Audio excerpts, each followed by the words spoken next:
श्री अम्मा भगवान द्वारा दिया गया आज का चिंतन इस प्रकार है। सबसे बड़ा उपहार जो आप किसी को दे सकते हैं वह है पूरा ध्यान और प्रेम। और अब इटली से फ्रोनिका का चमत्कार। मदर्स डे पर जो हुआ मैं उसको आज आपके साथ साझा करना चाहूंगी। मेरे जीवन साथी की पूर्व पत्नी ने 2 साल पहले आत्महत्या कर ली थी और अपने पीछे 2 दुखी बच्चे छोड़ गई थी। बेटी हमारे साथ रहती है और इसलिए पूरे क्वारंटाइन टाइम में हमारे साथ रही।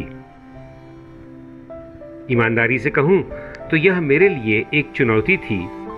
हालांकि इतनी ऊर्जावान आध्यात्मिक सहायता के कारण जो हमें प्रतिदिन कोर्स, कार्यक्रमों, प्रक्रियाओं, ध्यान और प्रार्थनाओं के माध्यम से प्राप्त होती है, मैं अपने रिश्ते में तनाव रहित रहने में सक्षम थी। उस दिन मुझे भीतर से यह प्रेरणा हुई कि हम सभी को शाम को प्रीता जी का मेडिटेशन सुनना चाहिए। जैसे जैसे मैं उसका अनुवाद कर रही थी, मुझे लगा कि क्या यह बेटी के लिए बहुत अधिक नहीं होगा। ध्यान के दौरान मैं उसके भीतर दबे हुए दर्द को महसूस कर रही थी। वह उस दर्द को दबाने और उससे दूर भागने के लिए लगातार जूझती रही है। प्रीता जी इस वीडियो में जितनी खूबसूरती से जिस भावना को संबोधित करती हैं, उसे दबाया नहीं जा सकता।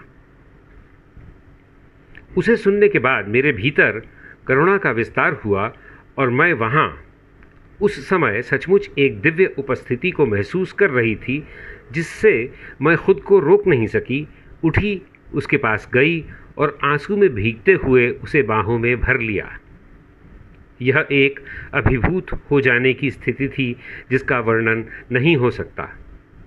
यह वह क्षण था जिस क्षण हमारे बीच अलगाव की कोई दीवार नहीं थी, न तो उसमें और न ही मुझ में। वह घंटों तक रोती रही और फिर बहुत देर तक खामोश रही।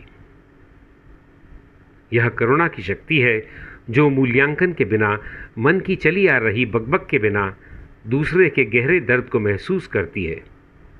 मदर्स डे पर इस जीवन परिवर्तित कर देने वाले अनुभव के लिए मैं श्री अम्मा भगवान की बहुत कृतज्ञ हूँ।